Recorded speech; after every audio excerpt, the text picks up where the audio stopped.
I surprised my fiancée with a dream. Honeymoon to Seoul. She called it pathetic loser stuff in front of her family and burned the tickets. My ex knows what real romance looks like, unlike you. I left, but she had no idea what was coming. Hey Reddit.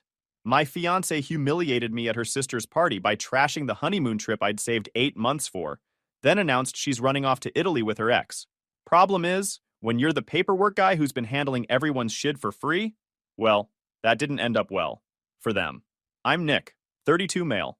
Been doing permits in Denver for 7 years. If your construction project needs city approval, I'm the guy who makes it happen instead of letting it die in some government black hole. The job pays decent, but isn't flashy. My now ex-fiancée Alyssa grew up in Cherry Hills Village, which for non-Denver people means oil money pretending to be old money. Her dad Charlie owns half the office buildings downtown. Her mom Claudia drives whatever luxury SUV matches her purse that week. Sister Fiona just married some tech bro who thinks crypto advice counts as having a personality. They'd been treating me like hired help since day one. Charlie would drop these passive-aggressive comments about government worker mentality and pension people. Claudia would ask about my job like I'd told her I had cancer. Fiona introduced me to her friends as Alyssa's friend Nick, like admitting I was the boyfriend would tank her social status. But here's the thing about being underestimated. It's actually useful. While they were busy looking down on the government worker, I was quietly becoming the guy who handled all their paperwork headaches. Charlie's property companies, Fiona's business stuff, Alyssa's freelance design license. I knew more about their money situation than their damn accountants. But wait, I'm getting ahead of myself. Alyssa seemed different, said she loved that I was stable and real compared to the trust fund babies she'd dated. Said her family's money obsession was shallow, that she cared about who I was, not what I made. Should have known better. Started noticing the warning signs after a while. How she'd get weird when friends talked about their European vacations because we couldn't afford spontaneous trips. How she'd dodge questions about wedding planning because our budget was embarrassing. How her eyes lit up whenever Blake got mentioned. And that happened a lot because apparently he was still family friend status. Blake. Investment guy. Drives some German car. Wears expensive watches. Alyssa claimed they were just friends now. But I caught how she'd laugh too hard at his market predictions and find reasons to text him about financial advice. I couldn't do anything about it too because the guy and his family were acquainted with Alyssa's parents, which made things worse. Anyways, 8 months ago, I made a decision. Not because I was giving up, because I was about to play chess while everyone else was playing checkers. See, Alyssa was obsessed with Korea. K-dramas, skincare routines, Korean BBQ, the whole thing. She'd been talking about Seoul since we started dating, even had Pinterest boards about it. It was her dream destination. So I started planning. Not some half-assed vacation, a legit researched trip that would blow her mind. I figured out Seoul's best seasons, built a perfect 10-day plan hitting every spot she'd ever mentioned, booked a hotel in Myeongdong with city views, got us DMZ tour spots, planned night market crawls through Gwangjang Market, even splurged on dinner at Lotte World Tower for those Instagram-worthy skyline shots. Total cost, $8,400, which meant draining my entire savings and putting some on credit. But I printed this detailed plan with photos, timeline, and backup options. That was professional-level planning. The plan was simple. Surprise her at Fiona's engagement party with proof that I could deliver something her trust fund friends couldn't match. This was going to be my moment to watch their smug faces crack when they realized I'd been playing a longer game. I have never been more wrong about anything in my life. The party was at some exposed brick place in Lodo that charges premium rates for industrial vibes. About 30 people, including Blake, who'd apparently driven down from his Aspen weekend just to network or whatever. I watched him hold court for an hour, explaining crypto strategies while Alyssa hung on every word like he was predicting lottery numbers. My jaw was getting tight, but I stayed calm. Let them have their little show. Waited until after the toasts. Everyone gathered with drinks. Perfect audience for my big reveal. I pulled out the folder with all the confirmations and cleared my throat. Hey everyone, I wanted to share something exciting about our honeymoon plans. Conversation stopped. Alyssa looked curious, but not thrilled.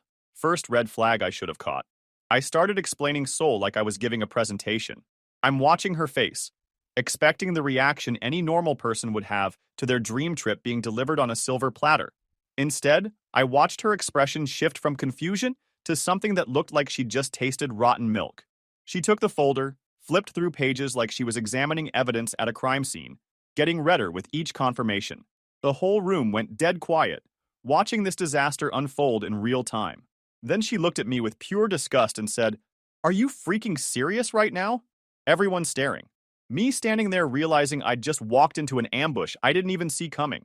This is what you think I want? Some pathetic loser stuff about street food and tourist traps like we're college kids on spring break? The silence was deafening. Seoul? What am I, some weeb who gets excited about eating weird stuff at night markets? Claudia started actually laughing. Oh, honey, even your high school boyfriend had better taste than this. Blake was trying to hide his smirk behind his drink.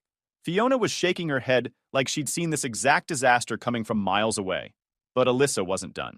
She grabbed the confirmations and started walking toward the decorative fireplace. You want to know what real romance looks like? She turned to the crowd, then locked eyes with Blake. Tell them about the Amalfi Coast plan, babe. This woman just called her ex babe in front of her fiancé, in front of 30 people, with zero shame. Blake straightened up, suddenly very interested. Well, I was thinking the cliffside resort in Positano, the one with the infinity pool overlooking the Mediterranean. See? Alyssa spun back to me. That's how you plan a dream honeymoon, not this anime convention nonsense. She held my plans over the fire. There go your pathetic dreams. The entire party started clapping. 30 people gave her a standing ovation for destroying me in the most brutal way possible. From the shock, I just stood there watching 4 years of my life and every penny I'd saved go up in literal flames. Instead of breaking down or getting emotional, something cold clicked into place. Enjoy the show, I said, keeping my voice level. Then I walked out. Mason followed me to the parking garage. He's my best friend and the only decent person at that party. Always taking photos because he documents everything, and he looked shell-shocked. Dude, he said, I got all of that on camera. The whole damn performance. I told him to save those photos. Something told me I was going to need them, because here's what Alyssa and her little audience didn't understand about me. I don't get emotional. I identify weak spots and apply pressure until things burn themselves. They wanted to see what I was really capable of. Game on. The drive home was when my analytical mind took over completely. This wasn't about the honeymoon. This was about 4 years of being treated like an acceptable backup plan until something better came along. And Blake, from how choreographed that performance was, this wasn't spontaneous. This was an exit strategy they'd been planning, and I'd just given them the perfect public excuse to use it. Got home around 10 p.m. to an empty apartment. Perfect. I needed time to think without emotional noise. Started connecting dots I'd been too naive to see clearly, like how Alyssa never contributed to rent despite having trust fund access, how she'd been working late more often with increasingly vague explanations, how she'd been taking private calls, claiming they were about wedding vendors. The missed calls started around midnight, a few at first, then constant. Based on background noise, the party had turned into a celebration of Alyssa and Blake's romantic reunion. But here's what they don't understand. I run on information. And over 4 years, I'd become the behind-the-scenes guy handling their entire social circle's legal stuff. Charlie's property companies, Fiona's business registration, Alyssa's freelance design license and paperwork services. I'd been the helpful neighborhood bureaucrat handling everyone's headaches, never asking for payment, just basic human respect. What they failed to calculate is that when you're really good at understanding systems and you're highly motivated by betrayal, you can cause very interesting problems in people's business. The voicemails kept coming. Alyssa alternated between justifying her actions and getting defensive when even she realized her explanations were insane. Babe, I know you might be mad, but you should have asked what I actually wanted instead of assuming, one said. I thought you knew me better than to plan something so basic. Another. Blake has been suggesting Italy for months, but I kept refusing out of loyalty. After tonight, I realize I deserve someone who understands quality, but the 3 a.m. messages were different. Suddenly apologizing, saying maybe she overreacted, asking if we could talk through this when she got home, begging me to answer because she was getting worried about my silence. I know exactly why her tone changed. Someone at that party should have reminded her about practical realities she'd forgotten in her rush to publicly destroy me, like the fact that I'm the only name on our lease, like her business being registered to my address with me handling her paperwork, like half our wedding vendors having contracts in my name, because I read terms and conditions while she found paperwork boring. While she left increasingly desperate voicemails, I was having a very productive Sunday, researching our shared obligations and Blake's recent business activities. Yup, I wasn't going to let that slide. Here's the thing. People get comfortable around the permit guy. They ask you to review contracts, help with compliance issues, and explain regulatory requirements. You become the guy who understands how systems actually work. Blake, for instance, has some creative approaches to client money management that might not align perfectly with industry standards. When you help someone understand municipal investment regulations for their real estate deals, you notice patterns in how they handle recommendations. Fiona's new husband has interesting approaches to contractor classification that the Department of Labor might find educational. Most importantly, Charlie's commercial properties have been aggressively cutting corners on code compliance to maximize rental income. I should know. I helped him navigate permit processes for renovations that were completed very differently than what got approved. Sunday night, I made a decision that felt like ice water flowing through my veins. I wasn't going to fight for someone who saw me as disposable entertainment, but I also wasn't going to make life easier for people who thought humiliating me was amusing. Monday was going to be very interesting. First call, Korean Air. Surprisingly understanding customer service when I explained one passenger would no longer be traveling due to relationship changes. Tickets were partially refundable since we were outside the 30-day window. Recovered $3,200 of the $4,800 I'd spent on flights. Hotel booking was trickier. Non-refundable rate, but they allowed me to change to single occupancy for a small fee. Still expensive, but now it was my Seoul trip, not our honeymoon disaster. DMZ tour, fully refundable with 48 hours notice. Lotta Tower dinner, canceled, no penalty. Night market food tour, transferred to Mason. He'd been wanting to visit Korea anyway. By Monday afternoon, I'd recovered about 60% of my costs and restructured everything around a trip that was actually going to be incredible. But the real work was just beginning. Alyssa came home Monday evening looking like reality had hit her with a freight train. Probably because it had. She approached me like I was a dangerous animal. Started with, "I know you're upset and we need to discuss what happened," gesturing toward the couch like we were going to have some conversation about feelings. I stayed standing by the kitchen counter. She launched into this prepared speech about being shocked by the honeymoon planning, how it felt like I didn't understand her refined sensibilities, how the whole thing seemed like I was trying to force some exotic adventure version of herself that wasn't authentic. I overreacted, but you have to understand how it looked. Street food and tourist attractions felt so amateur. I let her rant for 10 minutes. Then I asked her to explain the Amalfi Coast comment and calling Blake babe. Her mask cracked immediately. Got defensive, claiming Blake mentioned Italy casually as just a friend suggestion, that she only brought it up to illustrate what sophisticated planning looks like. When I pressed her on what made my planning unsophisticated, she couldn't help herself. Spent 5 minutes explaining exactly why my honeymoon was inadequate for someone of her caliber. Seoul was Instagram problematic. How was she supposed to post photos that would generate envy? The activities I'd planned were basic tourist stuff that wouldn't create social media engagement. Korean culture was trendy right now, but not timeless enough for a milestone celebration. Blake understands the importance of experiences that photograph well for your social media presence. His Italy plan includes locations that would actually impress my friends. There it was. I wasn't a fiancé who'd saved for months to create her dream trip. I was a fiancé who didn't understand that her dreams needed to be expensive and photogenic, not personal or meaningful. She kept explaining this like it was reasonable business logic. When I asked directly if she was planning to end our engagement for Blake, she got flustered and started backtracking. They were just friends. Italy wasn't serious. She was just angry and said things she didn't mean. But then she let slip they'd been texting more regularly about her concerns with our relationship, and Blake had been helping her think through what she really wanted from a partner. Perfect. My fiancé had been using her ex as a relationship counselor, letting him convince her she deserved better while living rent-free in my apartment. The public humiliation wasn't spontaneous. It was an exit strategy Blake had been coaching her toward for months. I told her I needed time to process and suggested she stay somewhere else while we figured things out. She immediately panicked. Where am I supposed to work? How am I supposed to handle client meetings? What about business mail that came to this address? That's when I explained that her business registration listed an address I controlled. Most of her professional correspondence came here because she'd never established a proper business address, and paperwork services were something I'd provided as a favor, not a legal obligation. I suggested she might want to handle her own administrative responsibilities going forward since she was reconsidering our partnership arrangement. She started getting agitated, demanding to know if I was threatening to sabotage her business out of spite.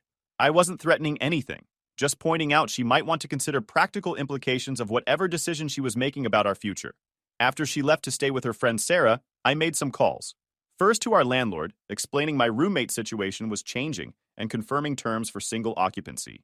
Then to wedding vendors, at least the ones contracted under my name. Most important call was to Alyssa's biggest client, a marketing firm providing her steady income. I introduced myself as her current registered agent and mentioned that due to business restructuring, they might want to verify contract terms and payment procedures. Turns out they'd been having concerns about Alyssa's recent reliability anyway. They were very interested to learn her business registration might be experiencing administrative transitions. Alyssa called around 11 p.m., completely hysterical. Her client had contacted her asking for clarification about her business status. She was demanding to know what I'd told them, accusing me of sabotaging her career. I explained I was being responsible about my obligations as her registered agent. If she wanted to handle professional relationships independently, she should start by managing her own business infrastructure. She's been calling nonstop since, but I don't answer calls from people who publicly humiliate me for entertainment. I'm busy preparing for the next phase of my response. Tomorrow, I'm filing paperwork to resign as her registered agent and remove my address from her business license. Completely legal, totally professional, and absolutely devastating to someone who never bothered learning how her own business operated. Mason came over Tuesday with drinks in a folder that looked like a federal investigation case file. "Dude, you need to see this stuff," he said, spreading photos across my kitchen table like a detective. I got everything. The whole performance, time-stamped, with clear shots of everyone who was laughing at your expense. The photos were devastating. Alyssa holding my honeymoon plans over the fire. The crowd applauding my humiliation. Blake's smug expression. Claudia actually pointing and laughing. Mason had documented the entire assassination from multiple angles, plus a detailed list of every witness. I've been asking around. This wasn't spontaneous. This was a planned hit. Fiona's been telling people for weeks that you were going to embarrass yourself with some pathetic proposal upgrade that would finally expose what kind of person you really are. So they'd been setting up this ambush for weeks. They'd prepared their audience, planned their response, choreographed my destruction for maximum entertainment. Mason pulled out more photos from his phone, showing Alyssa and Blake having what looked like a very intimate session by the bar after I left. I got a video too. The audio's not perfect, but you can see enough to understand exactly what happened here. We spent an hour analyzing everything, building a timeline. Mason's obsessive documentation had created a perfect record of premeditated humiliation. Wednesday morning, I filed registered agent resignation paperwork with the state. Standard procedure happens all the time when business relationships change. Forms processed immediately, meaning Alyssa's business registration now had a critical missing piece. I also sent certified letters to her business address, my apartment, informing her I was no longer accepting legal documents on behalf of her company. Effective immediately. Copy to her biggest client, just to ensure proper notification. Then I called Ryder Properties about the lease. Explained my roommate situation was changing and needed to clarify terms for single occupancy. The property manager was actually helpful. Apparently they preferred dealing with one responsible tenant anyway. That afternoon, I hand-delivered formal notice to Alyssa at Sarah's. Completely professional, following Colorado residential tenancy laws to the letter. Since she wasn't on the lease, she was essentially a long-term guest, and I was giving her 30 days to retrieve belongings and establish alternative housing. Her face went white, started stammering about living there for 2 years, about having rights, about how I couldn't just kick her out. I explained calmly that she'd never been a tenant, just someone I'd allowed to stay as my guest. Now that our relationship was ending, that arrangement was concluding too. Everything legal, everything documented. She tried to argue, then negotiate, then started crying. Asked how I could be so cold about making her homeless. I reminded her she'd chosen to humiliate me publicly, and Blake seemed eager to help with her housing situation.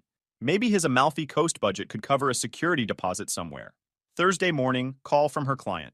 They were terminating her contract immediately. Apparently having your registered agent resign and your business address become disputed raises serious red flags about stability and professionalism. She called Thursday afternoon, completely unhinged. "What the heck is wrong with you? You're destroying my life. How could be so vindictive over one mistake?" "Oh, hello, Alyssa. Don't you dare hello me." "Okay, bye, Alyssa." Mother F. I hung up before she could finish, but not before I heard Blake in the background asking what was wrong. Apparently, his romantic Italian getaway plans were getting complicated by the reality of supporting an unemployed girlfriend with no credit history and no business income. Friday afternoon, text from Fiona. She was disappointed in how I was handling the situation and thought I was being unnecessarily vindictive toward her sister. Said the family had always welcomed me, and this was no way to respond to a simple misunderstanding. I screenshotted her text and saved it in a folder labeled Evidence. Something told me I was going to need documentation of their attitude for what came next. Because Fiona's husband's consulting business had some very creative contractor classification approaches the Department of Labor might find fascinating. And Charlie's properties had code violations the city inspection department would definitely want to investigate. When people think your pain is entertainment, they shouldn't be surprised when you stop finding their problems sympathetic. Working in permit stuff teaches you that every system has enforcement mechanisms, and every enforcement mechanism has professionals whose job is ensuring compliance. When you understand how systems work and you're motivated by systematic betrayal, you can cause very precise problems. I spent Saturday researching Charlie's property portfolio like I was preparing a federal case. Amazing what you can discover in public records when you know exactly where to look and which questions to ask. Turns out Charlie's been impressively creative with code compliance over the years. Permits filed for minor renovations that somehow resulted in major structural modifications. Safety inspections marked complete but never actually performed. Fire safety equipment installed on paper, but mysteriously absent from actual properties. I took a professional documentation drive through some of his properties, just recording from public areas, blocked emergency exits, missing carbon monoxide detectors in units with gas appliances, electrical panels that bore no resemblance to permitted specifications. Sunday morning, I filed 3 separate 311 complaints with the city. Different properties, different violations, all with time-stamped photographic evidence and specific code references. I know exactly which inspectors handle which districts, and I made sure to reference the precise municipal code sections for each violation. The beautiful thing about code violations is that once reported, the city must investigate. It's not personal or vindictive, just bureaucrats following established procedures. When inspectors discover violations that perfectly match detailed complaints, they're legally required to issue citations and mandate corrections.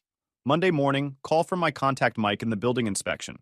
He'd drawn 3 different complaint investigations over the weekend, all involving properties owned by the same company. Strange thing, Nick. These complaints are incredibly detailed. Whoever filed them knows exactly what to document and how to present it professionally. Almost like they had extensive training in regulatory compliance. I told him that was interesting, and I hoped the property owner would address violations promptly. Public safety is always the priority. By Monday afternoon, Charlie had received notices for comprehensive safety inspections on 6 different properties. Not just the 3 I'd reported. Once the city starts examining a portfolio, they tend to be thorough about due diligence. Tuesday morning, Alyssa called from an unknown number, barely coherent, demanding to know what I was doing to her family. Apparently, Charlie was facing potentially massive fines and repair costs, and everyone was convinced I was orchestrating some campaign of harassment. I told her I had no idea what she was talking about.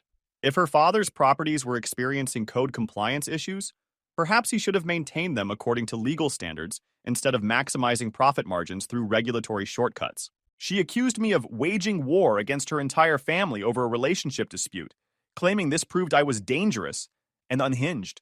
I explained that code enforcement complaints are public record, filed by concerned citizens who observe safety violations.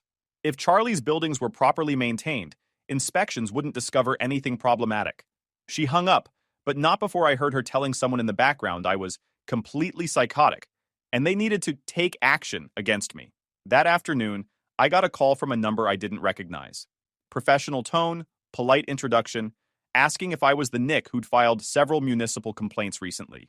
This is Blake from Pinnacle Investment Services. I'm calling on behalf of a mutual acquaintance to discuss resolution of some recent misunderstandings. I told Blake I wasn't aware of any misunderstandings, and code compliance wasn't something you negotiate. Safety violations either exist or they don't. He started explaining how these technical violations were just bureaucratic complications, and Charlie was prepared to address them promptly if certain unrelated matters could be resolved amicably. I asked him to be more specific about these unrelated matters. Well, Alyssa's business situation, for instance, and perhaps reconsidering some complaints that might be withdrawn if everyone could reach an understanding. That's when I realized they thought this was a negotiation. They actually believed I was using code enforcement as leverage for relationship drama, like some kind of bureaucratic hostage situation. I explained to Blake that code violations aren't negotiable, and attempting to coordinate municipal complaints with personal relationships Might be something his firm's compliance department would find interesting. He got quiet, then asked what I meant by that. I suggested we should meet for coffee to discuss his firm's policies on client relationship management. Just a friendly professional conversation. He agreed, but sounded significantly less confident than when he'd initiated the call. I met him Wednesday at a coffee shop in the business district. He showed up looking exactly like central casting ordered for entitled investment banker. Started telling me processing some difficult emotions, and everyone was feeling stressed about the situation. That he respected what Alyssa and I had built, but sometimes relationships evolve naturally. Look, I get it, he said. Nobody wants to feel replaced, but some connections are just stronger, and fighting that isn't fair to anyone involved. I let him deliver his prepared speech about how he and Alyssa had reconnected over their shared appreciation. When he finished his nonsense, I asked him about his client suitability documentation standards. His confident expression shifted immediately. Said I'd been curious about investment compliance requirements lately, particularly regarding portfolio recommendations that might prioritize advisor commissions over client objectives. Just general professional interest from someone who deals with regulatory frameworks constantly. The color drained from his face. What exactly are you implying? Not implying anything. Just observing that financial services compliance is way more complex than relationship drama, especially for someone in your position. Regulatory agencies take suitability requirements very seriously these days. He tried to recover, asking how I would know about investment regulations.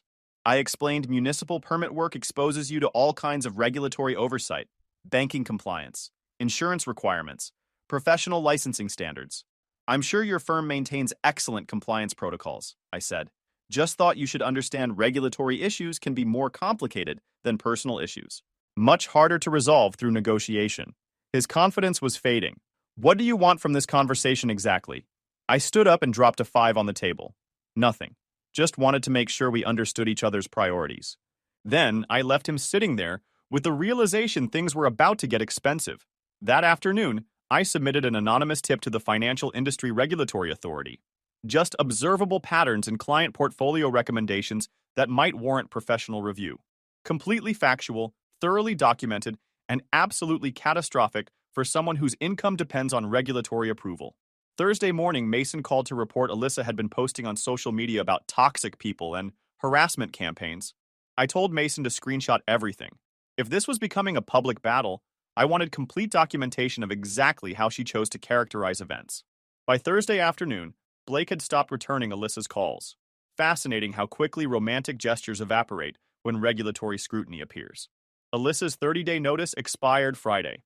She'd been radio silent all week, probably hoping legal deadlines work like diet plans. If you ignore them hard enough, maybe they'll go away. Friday morning, I changed the locks. Completely legal since she was never a tenant, just a freeloader whose invitation got revoked. Left her stuff in moving boxes by the door with a note. The same evening, she showed up with Sarah in a U-Haul, absolutely losing her mind, screaming about how I was stealing her home and throwing her on the street like garbage. I pulled out the receipts, the certified mail notice, lease with only my name, her own texts about leaving me for Blake. All documented, all legal, all her brilliant choices coming home to roost. She tried claiming 2 years of cohabitation gave her tenant rights. I'd already researched that angle. The law here doesn't give squatters' rights to people who never paid rent or signed anything. Oops. While loading her stuff, she kept asking where she was supposed to go. Blake wasn't answering calls. Her parents were hemorrhaging money on property repairs. Fiona was too busy to help. Maybe try that adult independence thing, I suggested. I hear it's trending. That weekend was pure entertainment.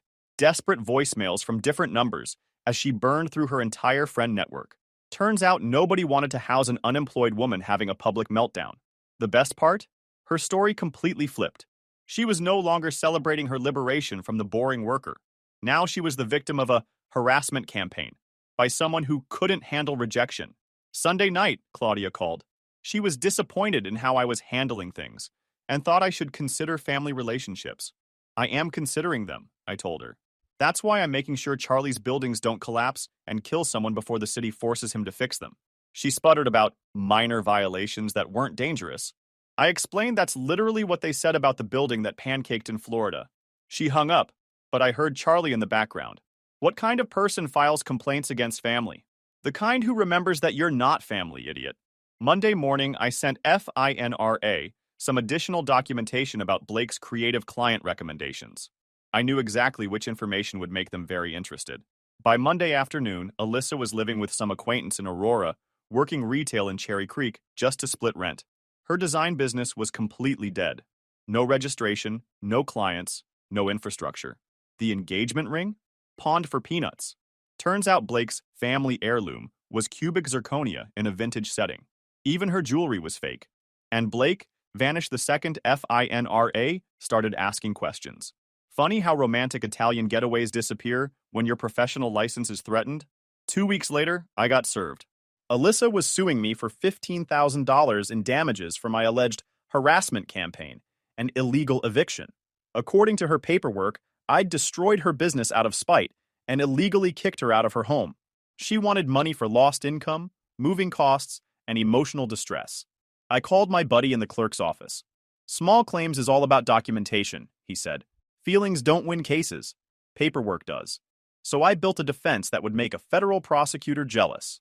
3-ring binder, index tabs, legal citations for everything, registered agent resignation forms, lease documents, the works. Court day arrived. I showed up with my binder looking like I was about to argue in front of the Supreme Court. Alyssa showed up with Sarah and zero preparation. No documents, no research, just 20 minutes of crying about our relationship and how I'd ruined her life. The judge looked like she'd heard this song 1,000 times. When my turn came, I opened the binder. Your Honor, simple timeline. The relationship ended, documented by multiple witnesses. Business services terminated following state law. Lease enforced per Colorado statutes. Code complaints filed by concerned citizen. The judge stopped me. Do you have documentation for all these claims? I handed her the binder. Everything's indexed. Legal citations start on page 47. She spent 10 minutes flipping through while Alyssa squirmed. You could pinpoint the exact moment the judge realized this wasn't a relationship drama. This was a compliance case. Miss Mercer, do you have documentation showing you were a legal tenant? Alyssa started rambling about living there 2 years and paying for groceries. The judge cut her off. Lease agreements, rent receipts, utility bills in your name, radio silence. Because Alyssa had never bothered with boring stuff like establishing legal rights. The judge ruled in my favor on everything. 0 damages to Alyssa, court costs awarded to me. Outside the courthouse, Alyssa tried one last guilt trip. Couldn't believe I was so petty, collecting money from someone already struggling. Court costs are $347, I said. Less than I spent on Seoul hotel deposits. Way less than you cost me in wasted honeymoon planning. What's wrong with you? She sobbed. How can you be so heartless to someone you claim to love? I looked at this woman. Broke, homeless, unemployed, abandoned by her investment banker, and felt absolutely nothing. Nothing. I loved someone who turned out to be fictional. I didn't destroy your life. I just stopped building it for you. She kept crying. I made a mistake, but I don't deserve all this. You're being so cruel. Yes, you do. That was the last time we spoke. Mason and I hit Seoul 3 months later. The trip I'd planned for Alyssa turned out to be incredible, just with someone who actually wanted to be there. We crushed every spot on my itinerary. My DMZ tour, night markets, rooftop dinners with insane city views. Mason was taking photos like a maniac, while I finally relaxed for the first time in months. Alyssa would have been miserable, complaining about the walking, whining about the language barrier, bitching that street food doesn't look good enough for Instagram. While we were crushing Korean BBQ in Hongdae, I got the updates from Denver. Blake got absolutely destroyed by FINRA. Formal censure, massive fines, terminated by his firm. Investment license under review. The Amalfi Coast fantasy was permanently canceled. Charlie was hemorrhaging $200,000 in repairs and fines. Several rental units condemned. His slumlord empire suddenly way less profitable when forced to follow actual building codes. Fiona's husband was getting investigated by the Department of Labor for his creative contractor classification schemes. And Alyssa? Working retail in Cherry Creek, living with roommates in Aurora? Her design business never recovered. She tried restarting under a new name, but had no references, no portfolio, no clients. The best moment was getting a text from Claudia while I was demolishing Galby. Would you consider helping the family work through these regulatory issues since you understand these systems so well? I showed Mason, who nearly died laughing. My reply, currently in Seoul enjoying my trip. Suggest consulting licensed professionals who charge appropriate rates. No response. Good. When we landed back in Denver, 17 unread messages. Alyssa, Claudia, Fiona, even Charlie, all wanting to discuss the situation and find resolution to their regulatory problems. I deleted them all without reading. My paperwork was filed. My documentation was complete. 6 months later, I'm dating this new girl named Erin. She's an animator, handles her own finances, and gets excited about simple experiences. We were having dinner at this Korean BBQ place in Cherry Creek when I spotted familiar blonde hair at the hostess station. Alyssa exhausted, wearing a retail uniform under a cheap jacket, obviously just off her shift, with some random dude who looked about as broke as she was. She spotted me, face cycling through surprise, embarrassment, anger, then desperation. Watched her explain something to her date, then approach our table. "Is that her?" Erin whispered. "Yeah, this should be fun."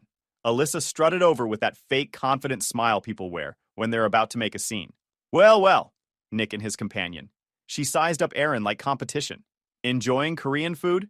How exotic." Erin stayed quiet, smart enough to let crazy people talk to themselves. "I heard you actually went to Seoul," Alyssa said, volume increasing. "Must have been pathetic, eating street food alone." "Oh, that was a great trip. Mason and I really had fun. I kept my tone dead flat." "Oh, a boys' trip. How tragic." "You know, Blake and I had an amazing time in Italy. The Amalfi Coast was absolutely perfect." I glanced at her retail uniform. "When was that?" Her expression cracked. Erin whispered, "Didn't you say he lost his job and the Italy thing got canceled?" Alyssa heard that and completely lost it. "Excuse me, but who the hell are you to comment on my relationship?" she screamed, loud enough for the entire restaurant. Erin blinked. "I'm his girlfriend, and you're interrupting our dinner." That's when Alyssa went nuclear. "Girlfriend? Oh, sweetheart. You have no idea what kind of psychopath you're dating. He destroyed my entire family." Dead silence. Servers frozen. "He ruined my business, got me evicted, caused thousands in damage, all because I didn't want to marry him." I kept eating bulgogi while she self-destructed. Erin watched, trying to contain her laughter. "You finished?" I asked when she paused. "Finished? I'm just getting started. Everyone should know what kind of vindictive." I pulled out my phone, showed her the screen.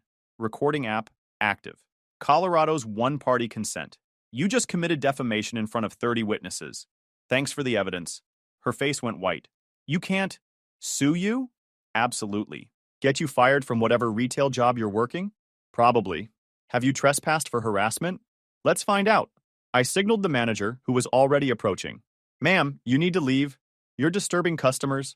Alyssa looked around, finally realizing 30 people were watching her meltdown. Her broke date pretending he didn't know her.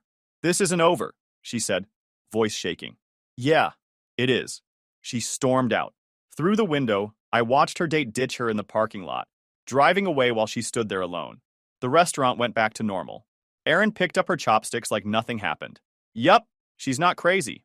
At all." I smiled. Since then, I have never heard from her. I don't really care. Life's good.